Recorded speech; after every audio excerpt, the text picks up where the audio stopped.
What's up, everybody? Share Time is the Blaze King with King's Critiques, and we're back for ReZero. And this time there is no functionality issues, unlike a couple of weeks ago where I just went from, my 1 IQ to negative 1 IQ, because that's how it do. I also showed you guys negative 1 in the opposite end, meant for it to be like this. But hey, whatever, that is how it is. In this episode, the fight with Regulus is going to be getting more intense, it seems, and perhaps we'll also get flashes to the gluttony and lust fights as well. So, if you're excited for all that, don't forget to buckle up, strap in, and hang out with me for conversations, or at the least, let the video run through, because that would be much appreciated, as would be, of course, hitting like, subscribe, and that being said, let's get into it. I also like how they're showing credits in the beginning of the episode, like it's the final episode of the season, when I'm pretty sure it's not. And if it is, I will find whoever did the decision to cut the season in half, and drop kick them down a well.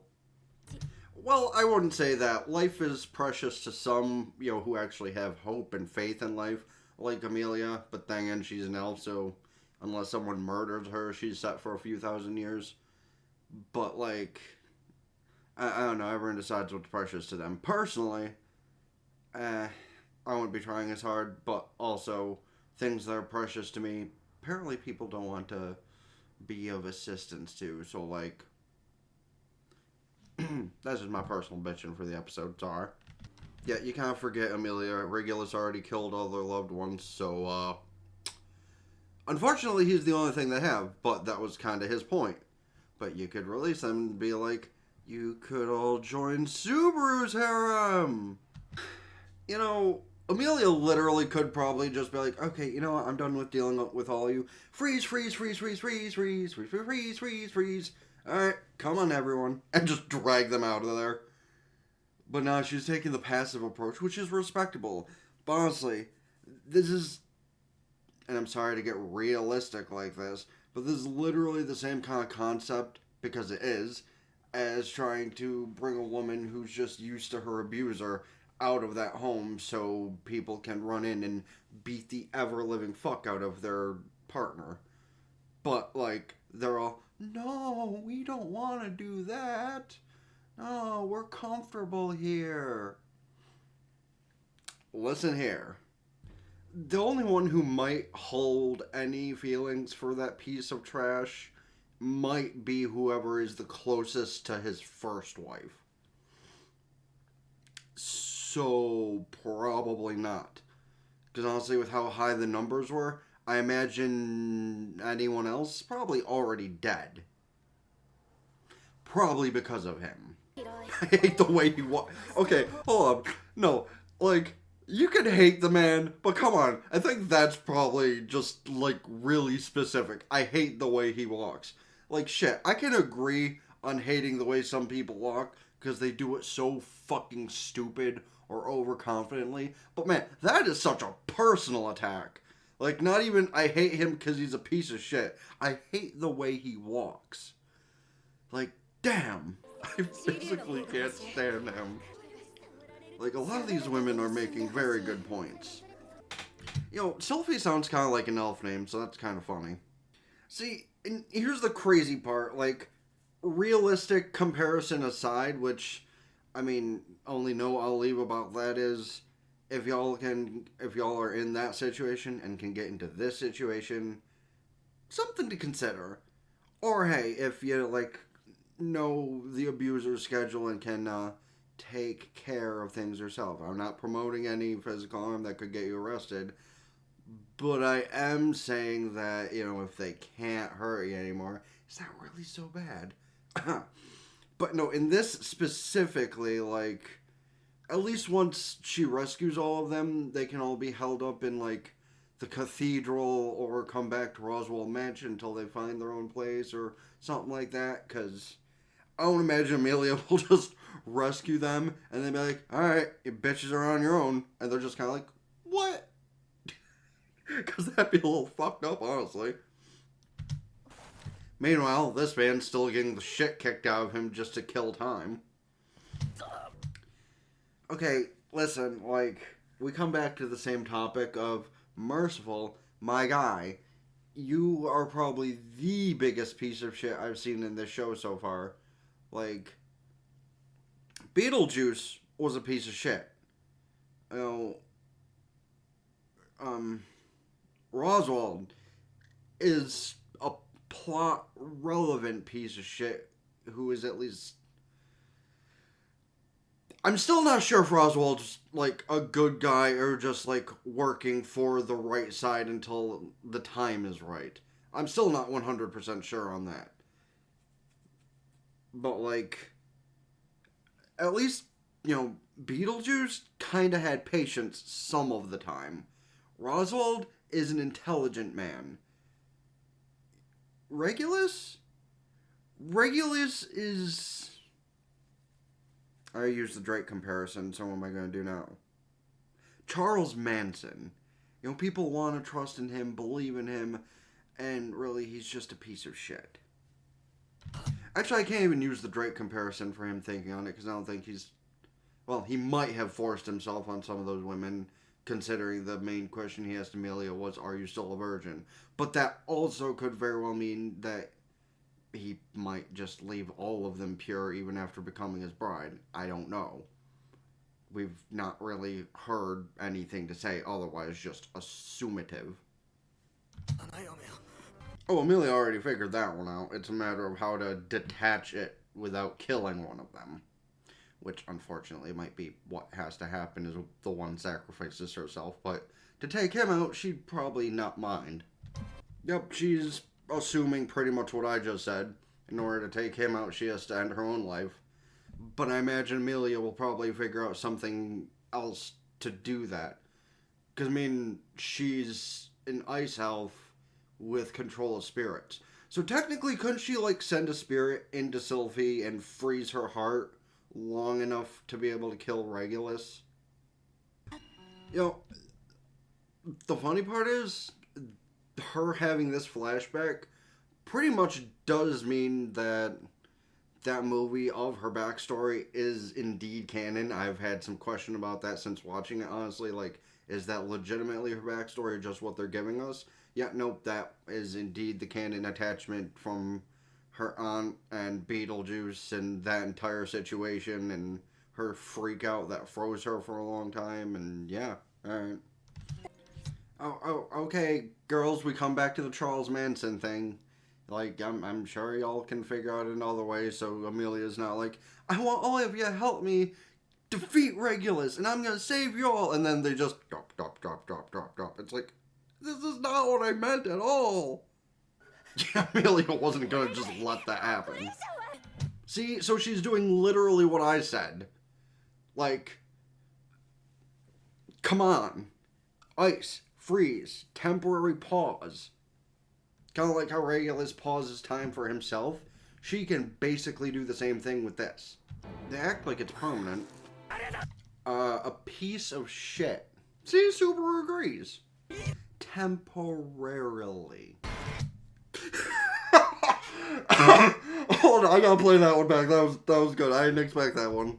And destroyed. I was not expecting the side swipe with a fucking ice rock. That's a lot of big words for Elmo. You're right, she's utterly mad, but not for the reason you think. She's going to make sure you are nothing but paste on the ground, my guy. Wait, so she wasn't even officially his bride yet, and he managed to do that? Hey, listen, she's only all these bad things they're saying for the mere fact of you ganking her from her actual mate. Just saying, man.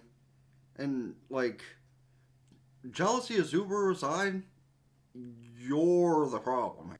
I sense Amelia has a better plan in mind, actually. It would involve her near killing herself, but I think she has a plan in mind. But see, now you're actually edging the real problem in this situation. The real problem is not that power he got from Beetlejuice. The real problem is not Amelia. The real problem is Satella. He has an idea. He has a plan. That's probably the first time he's actually touched her chest like that, too. And unfortunately, it wasn't with his own hand. Rip. Apparently, that took more energy out of him than he thought it would. You'd think he'd, feel what changed in his own body, but apparently not yet. The fucking hammer? That's not what I was... Like, I was expecting a sword and just lop right off, but apparently she really wants him to suffer. So good. Well, because while Juice was a dullard that couldn't accomplish anything before or after he was an archbishop, he did manage to pass the torch of his power off to somebody who could use it better. Oh, right, and also Subaru probably just took your own power, too. Oh, don't you fucking even. Like, also I hope Subaru just goes up and kicks him right in the nuts before Amelia beheads him.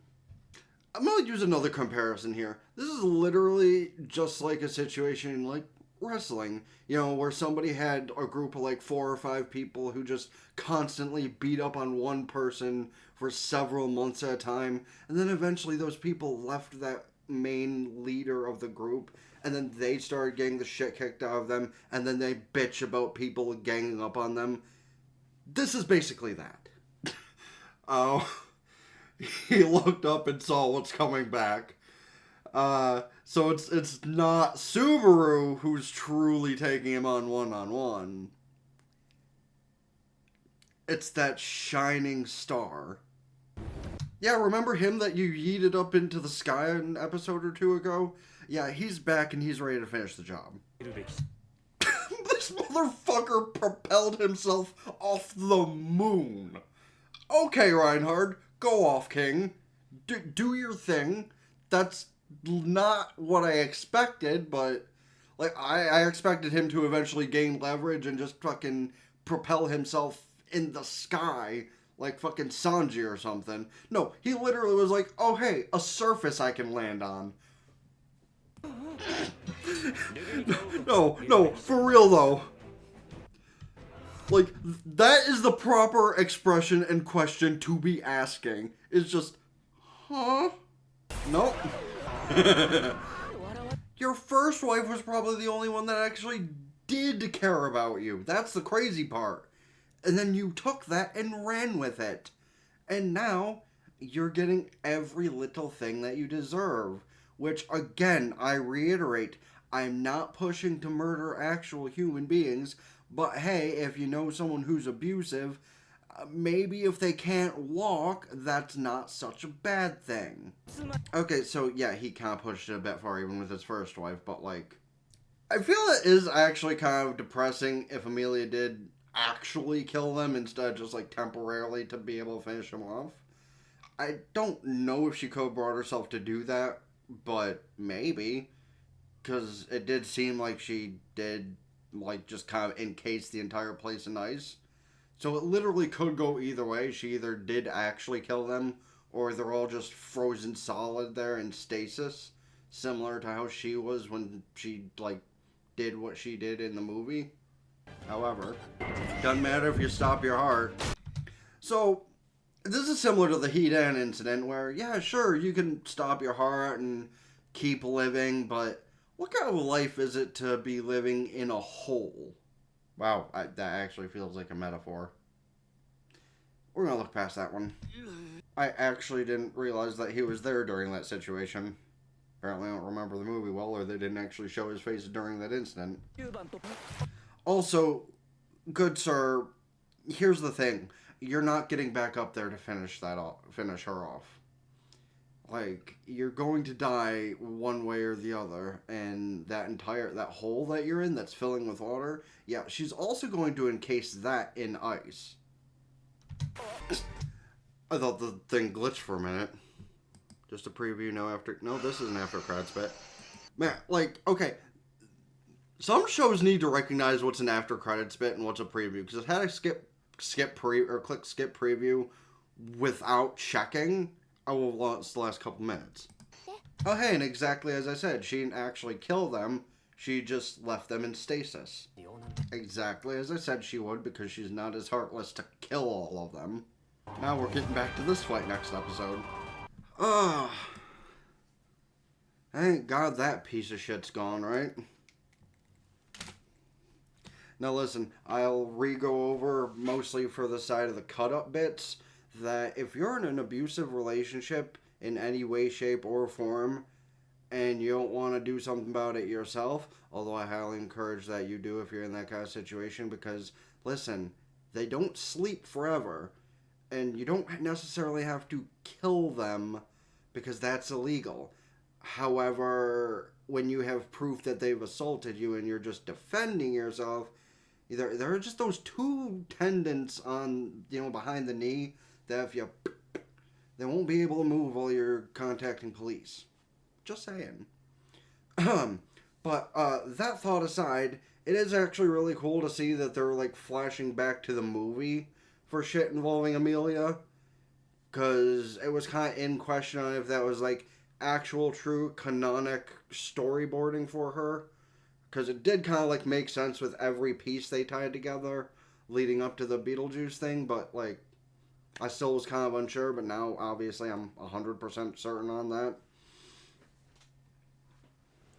So I'll probably plug my review of that in the thing later. But for now, however, seems like we're getting back to the fight between husband and wife, and while that's going to have its own bittersweet ending to it eventually, at the least maybe he'll get some kind of, I don't know, copium, some kind of something.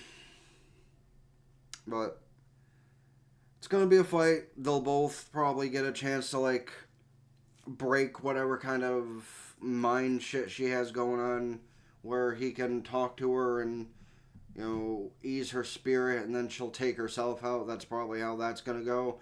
The fight between Garfield and the other dude, however, that's completely different. That's gonna be a very interesting fight to see happen, because Garfield still has revenge to get for the lolly that is in love with him, and well, but that's two more fights we'll probably be covering in the next episode, and then we still have the fight with the Sloth twins, or Gluttony twins, not the Sloth twins, and then we have the fight with Albert and Lust, and all three of those fights are going to be very interesting to find out what happens. But you can let me know your thoughts on all of that in the comment section down below as usual, as well as your thoughts about how they connected the movie to the plot line, and your thoughts on any other shows, movies, etc. check out this season, next season, or in general, and all of that good stuff. And, of course, you should hit the like button, subscribe to the review channel. Fuck, this is the review channel. The gaming channel in the description down below. Ring both bells, like Facebook, follow Twitter, and Blue Sky. Keep updated with things. TikTok, Patreon, we'll get the full unedited visuals and audio, the stuff I upload here. Twitch, subscribe there for benefits. Get to Twitch Prime for free. That helps me out immensely for the month. But subscribing to these things does help out the spectacular journey I have taken through the many years I've been on these platforms, or on this platform specifically. And speaking of YouTube, though, I'm going to do my best to try and be live on there later for the updated Star Rail story, because I don't want to like be 2 or 3 weeks behind again, because that shit gets super annoying. But, that said, don't forget to check out the playlist over here. That is either the Reactions playlist or the Cut Up Bits playlist. The Reactions playlist I have to make a second copy of, however, because apparently you're not allowed to auto-run over 300 videos in a playlist, or it'll just break. Which, YouTube, what in the fuck? And the video here is, instead of something that YouTube recommends you, I'm going to put up as the review for the movie that I did a couple of years ago before Season 2 came back, I'm pretty sure. As well as for the cut-up version, it'll probably be linking you to the bigger video. But that all being said, it's been the Blazer King with King's Critique. So, for now. Peace.